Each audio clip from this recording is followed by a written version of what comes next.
প্রথমবার শ্রাবণের পাশে দাঁড়িয়ে সোমনাথকে উচিত শিক্ষা দিল ওম। সম্পূর্ণ জানতে ভিডিওটিতে একটি লাইক করে প্রথম থেকেই দেখতে থাকো। হ্যালো বন্ধুরা, টলিউড স্টুডিও পাড়া চ্যানেলে তোমাদেরকে স্বাগত। গল্পের শুরুতেই দেখা যায় শ্রাবণকে জোর করতে থাকে ওম আর বলে, কি হলো শ্রাবণ, এখন আমার জোরটা ভালো লাগছে না তাই না? স্বাভাবিক, ভালো লাগার কথাও না। আমি তোমাকে বারবার করে বলেছিলাম না যে আমি যাকে ভালোবাসি না তাকে কখনো স্পর্শও করি না। আর ওমকার ঘোষের জন্য অনেক মেয়েই পাগল হয়ে থাকে। যাক, সেসব কথা বাদ দাও। এখন শুধু এটা বলো, তুমি কেন এরকম করছো? কেন আমাকে মানুষ করতে চাইছো? আমাকে ভালো করার দায়িত্বও বা তুমি কেন নিয়েছো? কিসের জন্য? কিন্তু শ্রাবণ একটা কথাও বলে না। ওম তখন বলে, এখন মুখ থেকে কথা বেরোচ্ছে না? একটা কথাও তো বলতে পারছো না, বলো। চুপ করে থাকলে কি করে হবে? শ্রাবণ এখনো চুপ করেই আছে আর ওম একা নিজেই বকবক করে যাচ্ছে। ওম এটা ক্লিয়ারভাবে বুঝিয়ে দেয়, যতই শ্রাবণ ওমকে ভালো করার চেষ্টা করুক না কেন, ওম ভালো হবে না, কোনোভাবেই না। সকাল হয়ে গেছে, শ্রাবণ পুজো সেরে সবার জন্য খাবার বানিয়ে ফেলেছে। এরপর সবাই মিলে চলে এসেছে।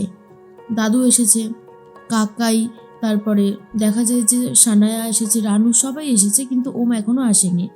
তারপরে শ্রাবণ তখন বলে, কাকা তোমার কি কি খেতে ইচ্ছা করবে বলবে, তোমাদের সবাইকেই বলছি, আমি সেটা সেটা বানিয়ে দেবো। কাকাই তখন বলে, এই না হলে ঘরের বউ? সত্যি শ্রাবণ, তোমাকে যত দেখছি ততই অবাক হয়ে যাচ্ছি। তুমি খুব ভালো, তুমি এরকমভাবে আমাদের সংসারটাকে আগলে রেখো, ব্যাস আর কি চাই বলো। এর মধ্যেই দাদু তখন বলে, খাবার দাবার তো বানানো হয়েছে, খাবার দাবার খাওয়া হয়েছে, কিন্তু আরেকজন কই? তাকে নিয়ে আসাটা কি সম্ভব? এরপর শ্রাবণ বলে, দাদু আমি এক্ষুনি ওকে নিয়ে আসছি। বলেই যখনই যেতে যায় তখনই দেখে ওম চলে এসেছে। শ্রাবণ ক্ষণিকের জন্য একটু হারিয়ে যায়। শ্রাবণ মনে মনে ভাবতে থাকে, ওম এসে যেন শ্রাবণকে একটা গোলাপ দিয়ে প্রপোজ করছে, কিন্তু আদৌ তেমনটা হয় না। এরপরে ওম তখন বলে, ডাকতে যেতে হবে না, আমি চলে এসেছি। এরপরে শ্রাবণ তখন বলে, বসুন, কি খাবেন বলুন, আমি সেটাই আপনার জন্য দিচ্ছি।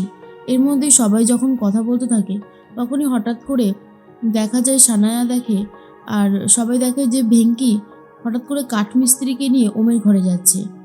আর তার মধ্যেই তখনই সানায়া বলে, তো সকালে কি করতে এসেছে লোকজন? তখন কাকাইও এই প্রশ্নটাই করে।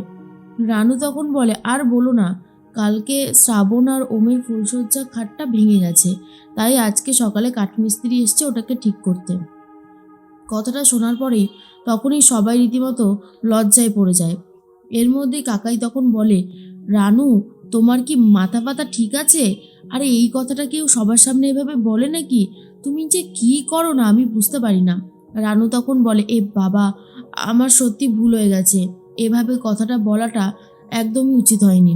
তখন শ্রাবণ নিজেও লজ্জায় পড়ে যায়। ওমও রীতিমতো লজ্জায় মাথা নিচু করে দিয়েছে। কিন্তু সানায়া বুঝতে পারে যে কাকি ঠিক কথাই বলেছে, বেশ মজার কথা। এর মধ্যেই বাড়িতে চলে এসেছে সোমনাথ দা। সোমনাথ দাকে দেখে চমকে গেছে শ্রাবণ আর বলে, কি ব্যাপার, তুমি এখানে কি করতে এসেছো? তখনই সোমনাথ বলে, ওমা আসবো না কেন? আরে বাবা দেখো, আসতে তো আমাকে হবেই, চুনমুনু শালিকে তো অনেকদিন দেখি না, তাই দেখতে চলে আসলাম আর কি। এর মধ্যেই দাদু তখন বলে, আপনি এসেছেন খুব ভালোই হয়েছে, আপনার সাথে আমার কিছু কথা আছে। আপনি কি আমার নাত বউয়ের সত্যিকারেরই জামাইবাবু?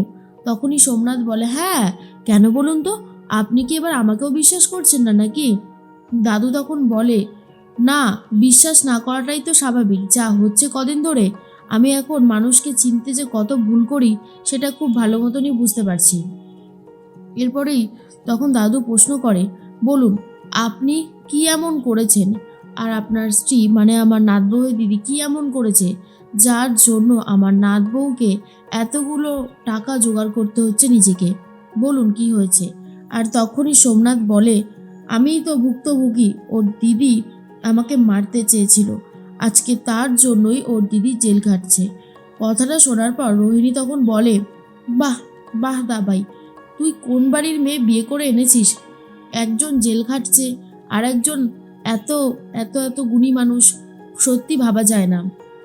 তখনই শ্রাবণকে জিজ্ঞেস করে ব্রজমোহন, নাতবউ উনি যা বলল তা ঠিক? তখনই শ্রাবণ বলে, না দাদু, উনি অনেক কথাই বলেছে যেটা ঠিক না। আমার দিদি একদম নিরপরাধ মানুষ, আর আমার দিদির মেয়েরা টিকলি তিন্নি ওরাও নিরপরাধ, ওরাও কোনো অপরাধ করেনি। আমার জামাইবাবু শুধু টাকা আর টাকা, টাকা ছাড়া উনি কিছু বুঝতেন না।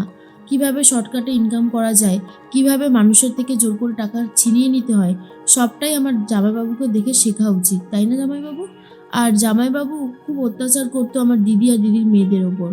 ওনার যে দুটো সন্তান ছিল সেটা দেখলে বুঝতে পারবেন না, ওরা ওদের ওপরেও মারধর করতো। আমার দিদি সোমনাথ দার অত্যাচার সহ্য করতে না পারে আমাদের বাড়িতে চলে আসে, কিন্তু তাতেও রেহাই নেই। সোমনাথ দা সেখানে এসেও টাকার জন্য চাপ দিতে থাকে। আমার দিদি একটা স্কুলে চাকরি করত, যেটুকু টাকা পেত সেটুকু নিজেদের জন্য খরচাই হয়ে যেত, কারণ সোমনাথ দা কোনো টাকা পয়সা দিত না। এরপরে একদিন স্কুলের মাইনেটা যখন পেয়েছিল, তখনই মাইনেটা নিতে চলে এসেছিল সোমনাথ দা। দিদি বারবার করে সেইটুকু টাকা আগলে রাখতে চাইছিল, কারণ টিকলি আর তিন্নির স্কুলের মাইনে দেবে, টিউশনের মাইনে দেবে। সোমনাথ দা শোনেনি কথা, টাকাটা জোর করে ছিনিয়ে নিয়ে মারধর করছিল। আর ওরা তখন সহ্য করতে না পেরে সোমনাথ দাকে আটকিয়েছিল, সোমনাথ দাকে মেরেছিল। তারপর থেকেই আমার দিদিদের নামে কেস চলছে। দিদিকে নিয়ে চলে গেল জেলে, আর ওর বাচ্চা দুটোকে হোমে নিয়ে যাওয়া হয়েছে। এই হচ্ছে পুরো কাহিনী। তখনই সোমনাথ বলতে থাকে, তাহলে ভাবুন ওর দিদি আমাকে কীরকমভাবে মেরেছে। এরপর ব্রজমোহন বলে, সে তো দেখতেই পাচ্ছি আপনার মেয়েদের ওপরে এত টান যে আপনার মেয়েদের কিছু হলে সেই টাকাও আমার নাত বউকেই জোগাড় করতে হয়। আবার এসেছেন বড় বড় কথা বলতে। যান যান বলছি, বেরিয়ে যান, এক্ষুনি বেরিয়ে যাবেন এই বাড়ি থেকে, আর আপনি এই বাড়িতে কোনোদিন আসবেন না। সোমনাথ তখন বলে, মেসোমশাই এসব আপনি কি বলছেন? আমি কেন চলে যাব? এই বাড়িতে তো আমার শালি থাকে, আমার শালিকে কি একটু দেখতে আসতে পারি না? তখনই ওম বলে, না পারেন না, আপনার জন্য আপনার এই যে আপনার শালি শ্রাবণের অনেক কষ্ট হচ্ছে, বুঝেছেন? অনেক কষ্ট করে কিন্তু ও টাকাটা ইনকাম করেছিল, আর সবটাই দিয়ে দিচ্ছে উকিলবাবুকে। তাই একটাও বেশি বাড়াবাড়ি না করে যান এখান থেকে, চলে যান বলছি। সোমনাথ তখন যেতে চায় না, আর এর মধ্যেই চলে এসেছে অভি এসে আবার একটু নাটক করা শুরু করে, আর বলে, আমার বৌদি ভাইয়ের দিকে নোংরা মন্তব্য করা আমি একদম ছাড়বো না আপনাকে, চল বেরোবি চল তাড়াতাড়ি চল। আর তখনই সোমনাথকে ঘাট ধাক্কা দিয়ে বার করে দেয়।